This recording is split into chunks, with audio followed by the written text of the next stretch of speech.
So I've popped on to do this walkthrough of my new tarot that I got this weekend. It's one that's been on my wish list a while, and it's the John Bauer tarot. It's by Lo Scarabeo, and it comes just in the little tuck box that they're known for. John Bauer is or he was a artist who illustrated fairy tales, Swedish. Born in the late 1800s, died early 1900s. So this tarot is made of pre-existing artwork of his own. So let's have a look at it. So move that out of the way. You do get the normal little white book that comes with the Lo Scarabeo decks, but this one is worth reading because it does explain some of the images that are on the card in a ways that you know, sort of understand it to the actual meaning of if you're used to Rider-Waite, that kind of thing. So this has a little bit more information than your normal one. You still don't get lots of pages. Let's have a look how many you get.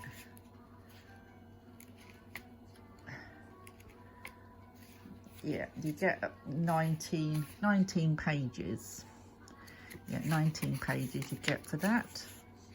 At the front you get a little bit about John Bauer. The John Bauer Tarot celebrates the art of John Bauer, a Swedish painter and illustrator, 1882 to 1918. So he incorporated fantastical landscapes and mythology into his art, creating a vast dreamy body of work. Among his favourite subjects to paint were the landscapes of his home country, the folklore of Europe, and the interplay between the two. So the information booklet does then go on to explain why he's used certain images are used. So let's just sort of show you the backs. There's the backs. That's the back of them, and it's typical Lo Scarabeo cardstock. It's a little bit thinner than a normal tarot, as most Lo Scarabeo are. So this one is the Fool, and I just love this image. He looks so peaceful, so happy, not a care in the world, just sitting amongst the meadows on the hill, watching the world go about, eating his whatever it is he's eating, and he looks quite happy, not a care in the world. So I just love the look on his face. It's just a gorgeous image.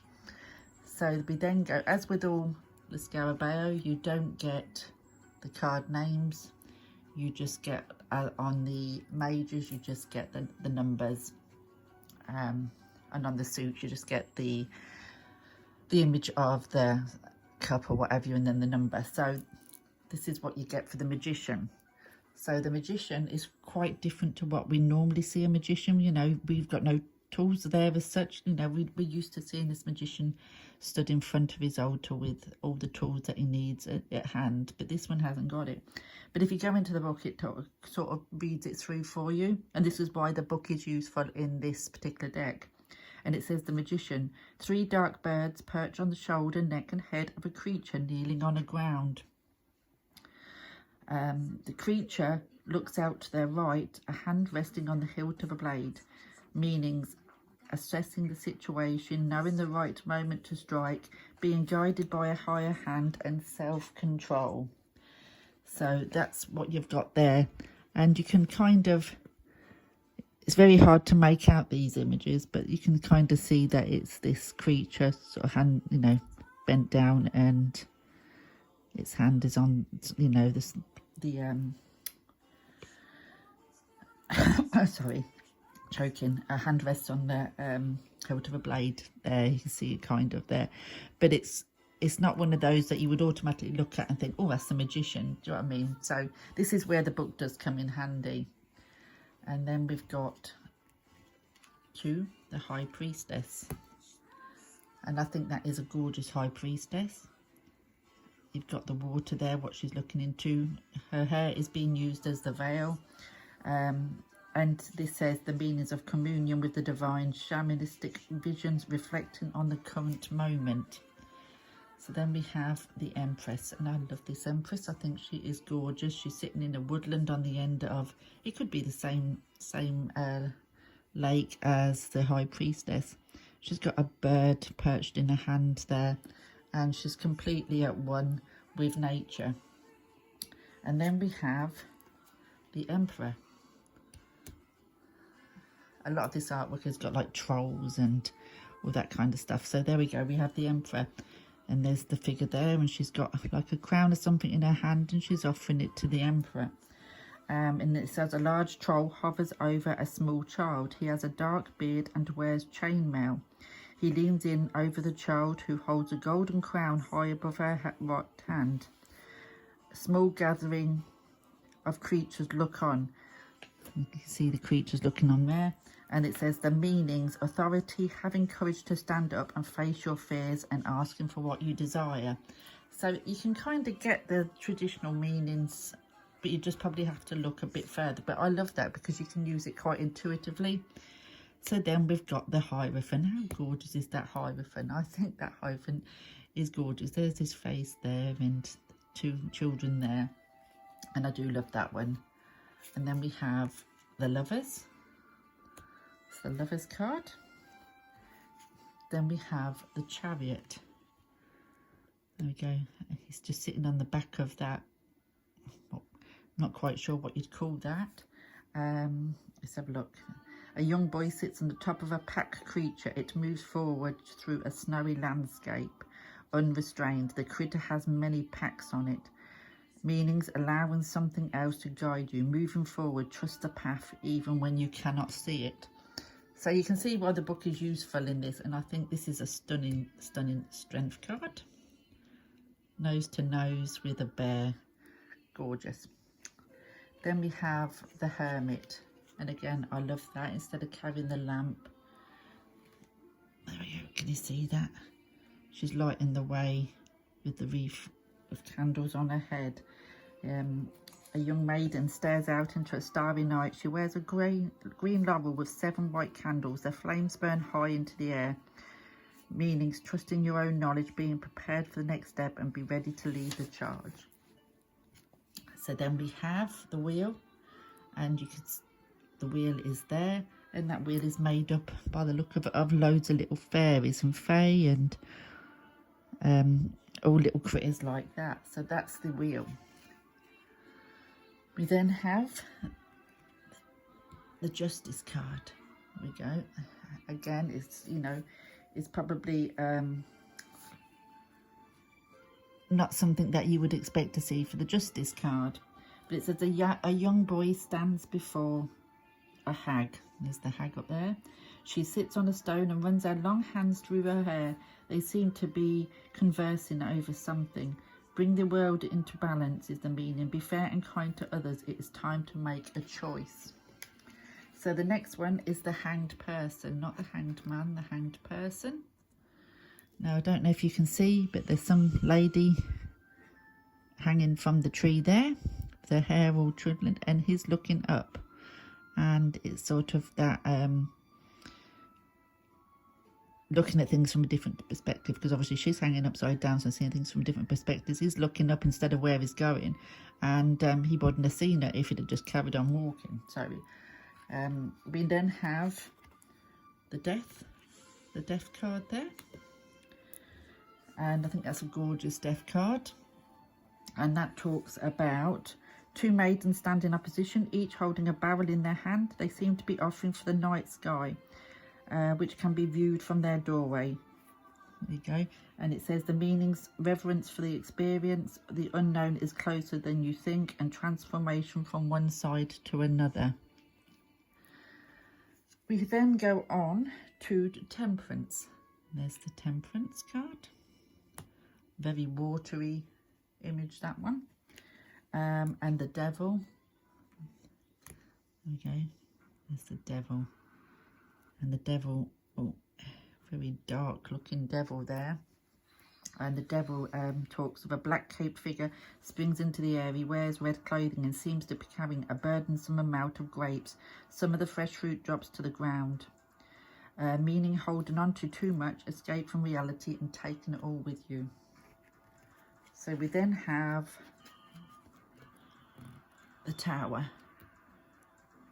And you've got the Tower strike there, so, you know, you'd probably be able to realise, you know, that that's kind of the Tower. And then we have the star, a gorgeous starry sky there. We then have the moon. That's the moon. And then we have the sun. We have the sun there.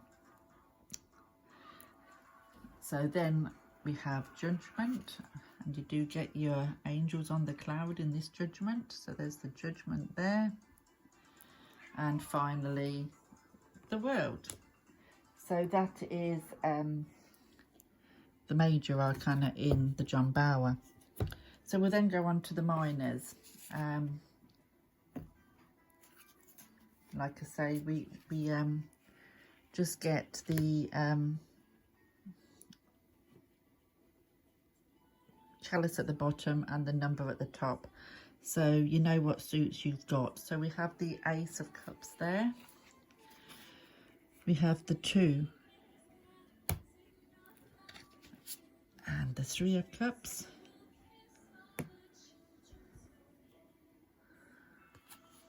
And we have the 4 of Cups. It's looking very forlorn down there. And we have the 5 of Cups.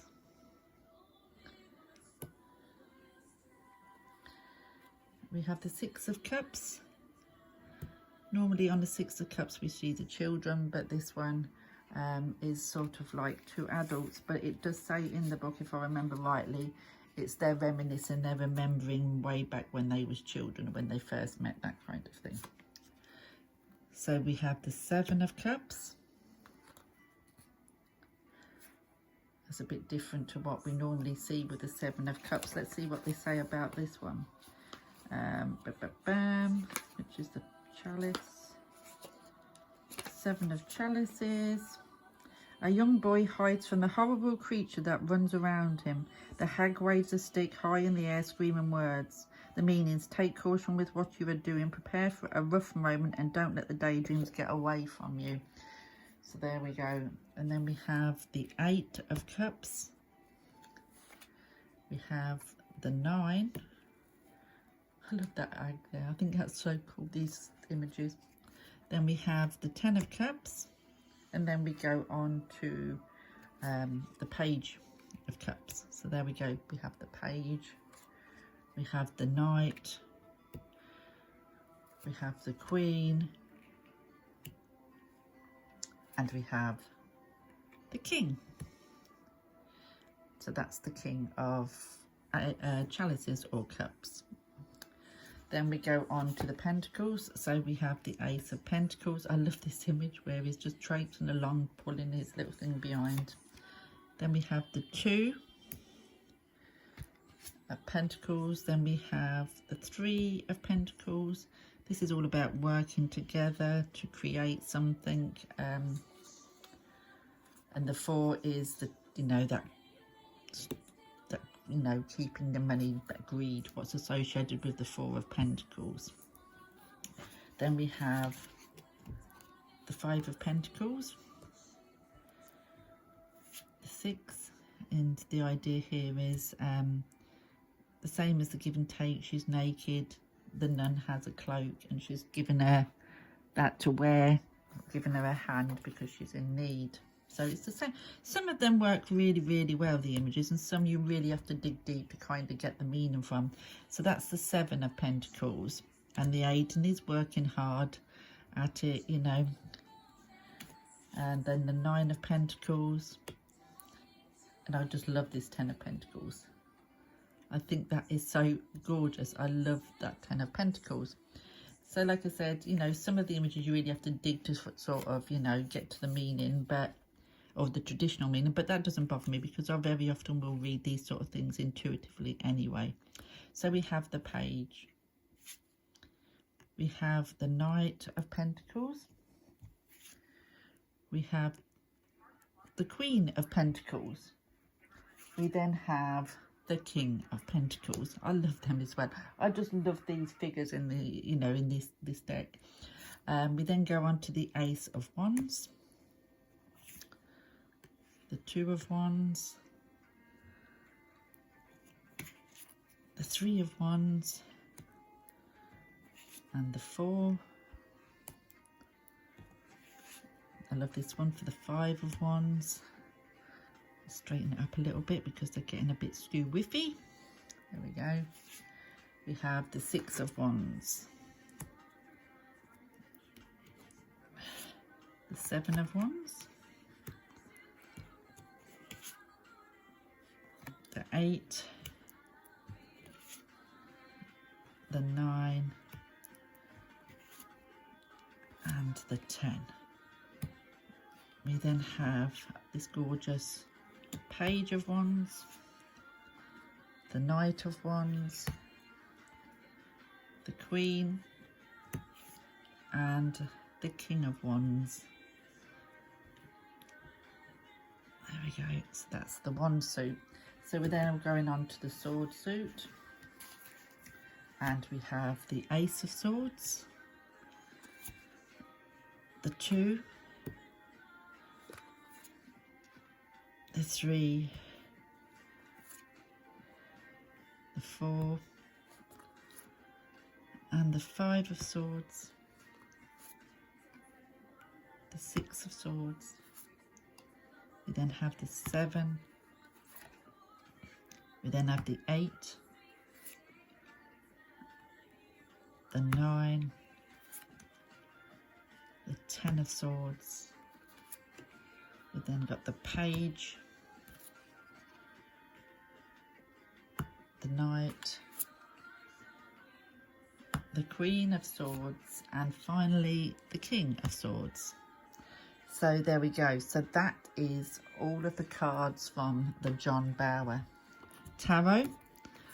It's one that I've wanted for a while, and I've gone ahead and bought it, and I'm really looking forward to working with this. Like I said, some of the cards you can see straight away what they are, but some of them you have to dig deep. But I like that. I like to kind of take a different get a different perspective on the card.